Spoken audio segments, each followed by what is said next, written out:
Hello everyone, my name is Kristen Peterson and I will be going over the chapter 4 section because that's one I found the most interesting.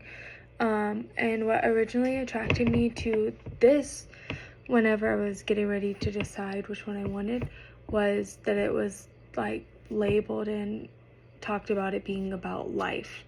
And life has just been a little bit crazy lately, and so I wanted to really dig deep into this one, and then I felt like it was the most interesting one for me.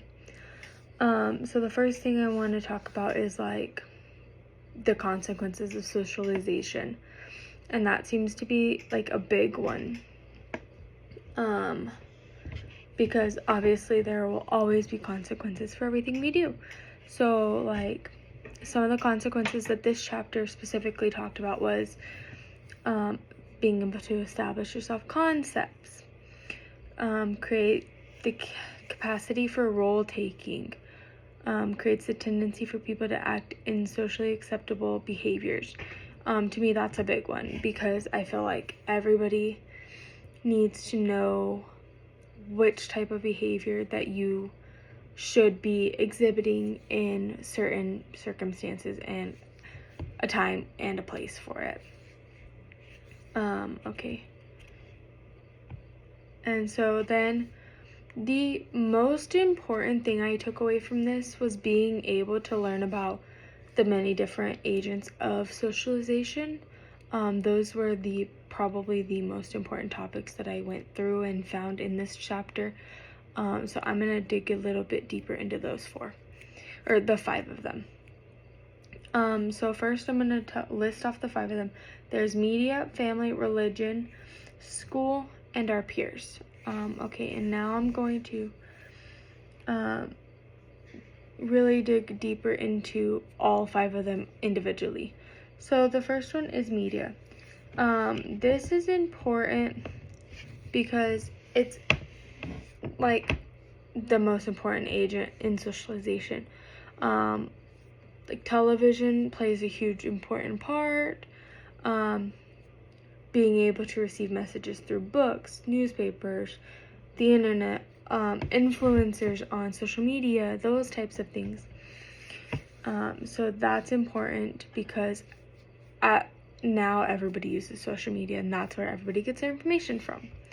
Probably my favorite part of these 5 was the family one, and that's just because I'm very big with family.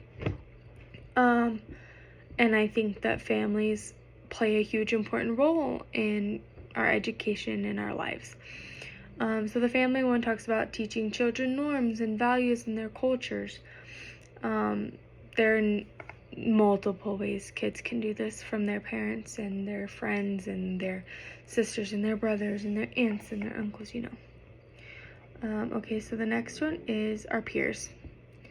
And those are the people who we interact with on a daily basis, but we also treat them equally. I'm not going to have a friend that I'm not going to treat equally because I feel like they're equally as important as myself. Religion. This one is a powerful one, I feel, because it's also controversial. People can have different opinions and beliefs, and in fact, almost everybody does have some kind of different. The way I believe might not be the same way as you. And we might agree on things, but we also might have different opinions on just a few small things. So that helps us be able to develop a moral compass and move forward in our lives. The last one is schools. Those are important because this is where we do most of our socialization. Like 95% of our socialization comes from school in the first 12 to 14 years of our lives. In school, teachers and the other students affect how children think and behave, honestly. Schools can reinforce the following, like ethnic roles and those types of differences, gender differences,